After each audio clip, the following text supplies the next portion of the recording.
I swept the board with my MLB picks yesterday, and the smartest thing you can do whenever you sweep the board is wake up the next day and sweep the board again. That's just science. That's what we're going to do today. I've got 2 plus money bangers coming at you. But first, let's talk about yesterday. I already told you what happened yesterday. I swept the board.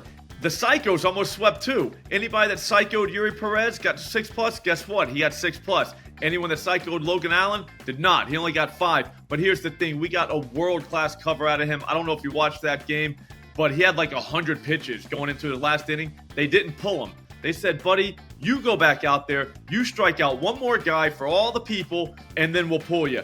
That's what happened. It was awesome. That's why we bet baseball. Let's just get right into the picks today. I'm not even going to tell you to subscribe, like the video, give a comment. You're smart people. You're already doing that anyways. So let's just talk about Kenn Waldichuk over 4.5 strikeouts plus 128 at FanDuel. This is going to look like a cry for help, but it's not. This is an actual bet. I'll give you the good news first. This kid has hit this number in his last 3 games. We're talking 7, 6, and 5. He's done that in spite of walking 11 people over the last 2 starts. This is a real-life Ricky Vaughn situation. Somebody needs to teach this kid some control before he kills somebody because he throws pretty hard. Other than walks, the other downside of this is he's playing the Houston Astros in Houston, and he's only a 9% strikeout guy. But the Astros are coming off 2 straight games where they struck out 8 times against left-handed starters.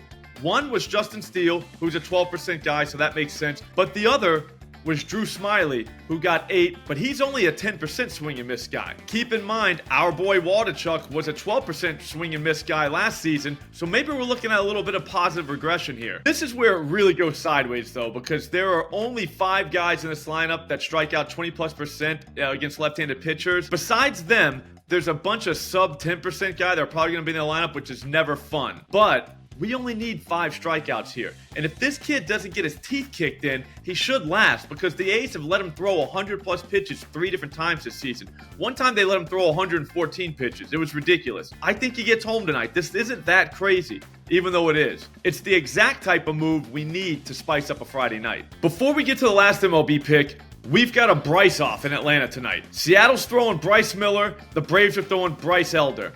I'm not the biggest Bryce Miller guy. I don't have a problem with him. I just don't think I'm ready to take his overs yet. But I do like Elder. The thing is, they've got him priced at 5.5. I don't like 5.5. I want 4.5. So what I'm going to do is pray that he doesn't strike out anybody in the first inning. Hopefully he only throws like 9 or 10 pitches. Then we can hop on the live over 4.5. This plan has not worked yet, but at some point I think it might. That's why you need to follow me on Pick'It.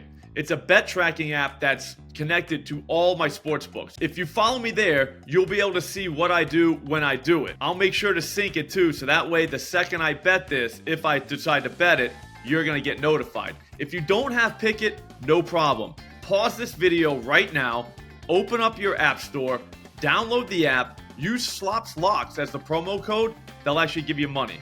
That's just a smart move. Finally, we're gonna go with Karl, Kauffmann, over 3.5 strikeouts plus 108 at Caesars. This move could be the worst bet of all time, or it could be the greatest bet of all time. We don't even know yet. That's why it's awesome. This kid's making his major league debut, but he's priced at 3.5 plus money, and it's really hard to tell what everyone else is going to come out with whenever they put up a price. Caesars is the only one I've seen, as well as Barstool. They're both at 3.5 plus money. I can't really play at Barstool much, so if you want to play there, you can. It's plus 118. I had to take the plus 108 at Caesars. The thing is, what if he comes out at 4.5 everywhere else? We got a good deal here. That's why I took it early. But the other downside of that is it could come out at 3.5, like plus 130 somewhere. So there is that too. The good news is he's getting the Rangers tonight, and they strike out literally like it's their job. We're talking 57 strikeouts over their last 212 at-bats. I know Spencer Strider only got 7 of them last time they played, but Charlie Morton got 10 in that same series, and that's his season high. So they are striking out. The whole thing about this that we have to remember is we only need 4 strikeouts to get to glory tonight, and the Rangers have multiple known strikeout guys that could be in the lineup tonight. All of these guys have fanned at 20+% over the last week. The best news about this whole thing is anyone that wants to make it a psycho bet, all you psychos out there, all you got to do is take 5+ at FanDuel. Barstool actually has over 4.5, which is priced at plus 275. FanDuel, again, still is not out yet, but I'm sure they're going to be in the same range, hopefully. But again, this does qualify as a psycho bet, being 5+ strikeouts higher than 2-1. I'll see you guys tomorrow.